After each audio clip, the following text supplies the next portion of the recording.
Welcome to பாட்டி சமையல். இன்னைக்கு நம்ம பார்க்க போகிற ரெசிபி என்னென்னா செட்டிநாடு மசால் தோசை. அதுக்கு தேவையான பொருட்கள்: பட்டை, சோம்பு, புதினா, கொத்தமல்லி அரைச்ச விழுது, அவிச்ச பச்சை பட்டாணி, கேரட்டு, பீன்ஸு, முட்டைக்கோசு, பெரிய வெங்காயம், தக்காளி, பச்சை மிளகாய், கருவேப்பிலை, இஞ்சி, பூண்டு, அவிச்ச உருளைக்கிழங்கு, முந்திரி பருப்பு, உப்பு, நெய், சோயா சாஸு, தக்காளி சாஸ். முதல்ல அடுப்பு பற்ற வச்சுட்டு ஒரு வானலியில் நெய் விட்டுக்கோங்க. நெய் விட்டு 2 பட்டை அதில் போட்டு 1 ஸ்பூன் சோம்பு போட்டு நல்லா பொரிச்சு எடுத்துக்கோங்க. அது கொஞ்சம் நல்லா பொரிஞ்சோடனே நம்ம கேரட்டு, பீன்ஸு, முட்டைக்கோசு, பெரிய வெங்காயம் இதெல்லாம் சின்ன சின்னதாக அரிஞ்சு வச்சுட்டு அந்த அரிஞ்ச காய்கறிகளை இதில் போட்டு நல்லா வதக்கணும். இப்போ அப்படியே போட்டு நல்லா வதக்கிட்டு வதங்கட்டும். நல்லா கொஞ்சம் வதங்கி வந்த பிறகு தேவையான அளவு உப்பு அதில் ஆட் பண்ணிடுவோம். உப்பு சேர்த்து திருப்பியும் நல்லா வதக்கணும்.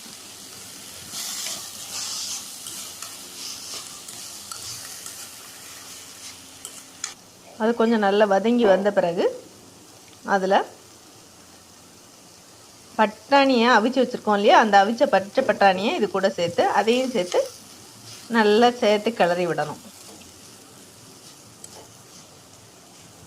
கொஞ்சம் நல்லா மிக்ஸ் ஆகி வந்த பிறகு புதினாவும் கொத்தமல்லியும் அரைச்சி வச்சுருக்கோம் அந்த விழுதை இதில் சேர்க்குறோம்.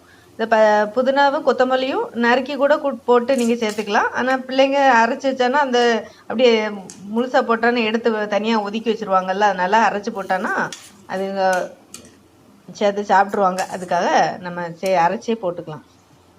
அரைச்சி போட்டு அதையும் ஒரு பச்சை வாசனை போக நல்லா வதக்கணும். அது கொஞ்சம் வதங்கின பிறகு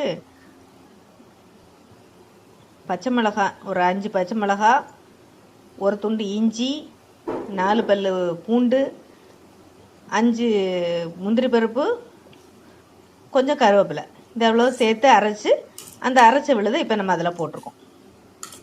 போட்டு அதுவும் பச்சை வாசனை போக கொஞ்சம் நல்லா வதக்கி எடுத்துக்கணும். அது வதங்கின பிறகு நம்ம தக்காளியை கொஞ்சம் சின்ன சின்னதாக கட் பண்ணி வச்ச தக்காளியை அது கூட சேர்த்து நல்லா மிக்ஸ் பண்ணி நல்லா வதக்கணும். தக்காளியும் கொஞ்சம் நல்ல சுருள வதங்கணும். இது கூட நல்லா மிக்ஸ் ஆகணும். அதே மாதிரி கொஞ்சம் நல்லா வதக்கிக்கணும். அப்படி இந்த பார்த்திங்களா, இந்த தக்காளி போட்டதே தெரியல, அப்படி அழகாக வதங்கி சூப்பராக வந்திருக்கு. அது கூட இப்போ இந்த டைமில் நம்ம என்ன பண்ணோன்னா உருளைக்கிழங்கு அவிச்சு வச்சுருக்கோம். அந்த அவிச்ச உருளைக்கிழங்கை நல்லா மசிச்சுக்கிட்டு அந்த மசித்த உருளைக்கிழங்கு இது கூட சேர்க்கணும். சேர்த்து இது கூட நல்ல அந்த காய்கறி கூட இது சேர்ந்து வர்ற மாதிரி நல்லா சேர்த்து மிக்ஸ் பண்ணணும்.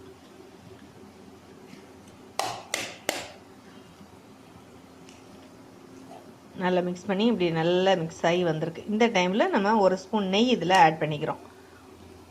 ஆட் பண்ணி அடுப்பை சிம்மில் வச்சுக்கோங்க. சிம்மில் வச்சுட்டு நெய்யை ஆட் பண்ணி ஆஃப் பண்ணிடலாம். ஆஃப் பண்ணிவிட்டு இப்போ நம்ம ரெடி, நமக்கு மசாலா தோசையில் வைக்கிற மசாலா ரெடி. இப்போ நம்ம தோசை விட்டு முதல்ல தோசை விடும்போது ஒரு சைடில் நல்ல நெய் விட்டுக்கோங்க. நெய் விட்டு நல்லா வதங்கின அப்புறம் தோசையை மாற்றி போட்டுட்டு அதுவும் கொஞ்சம் வந்தோடனே நடுவில் நம்ம மசாலா கறி, நம்ம ரெடி பண்ணி வச்சுருக்க மசாலா கறியை வச்சு சர்வ் பண்ண வேண்டியதும். இப்போ நம்ம அந்த மசாலா கறியை நடுவில் வைக்கிறோம்.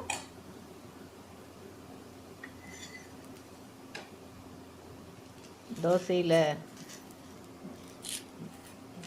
திருப்பியும் சைடில் கொஞ்சம் நெய்யெல்லாம் போட்டு பிள்ளைங்க சூப்பராக சாப்பிடுவாங்க. எல்லா காய்கறிகளும் அது பிள்ளைங்களுக்கு சேர்ந்துடும். தனியாக கொடுத்தானா ஒன்றும் சாப்பிட மாட்டாங்க. இப்படி கொடுத்தானா அழகாக விரும்பி சூப்பராக சாப்பிட்ருவாங்க. இப்போ நம்ம செட்டிநாடு மசால் தோசை ரெடி ஆகிடுச்சு.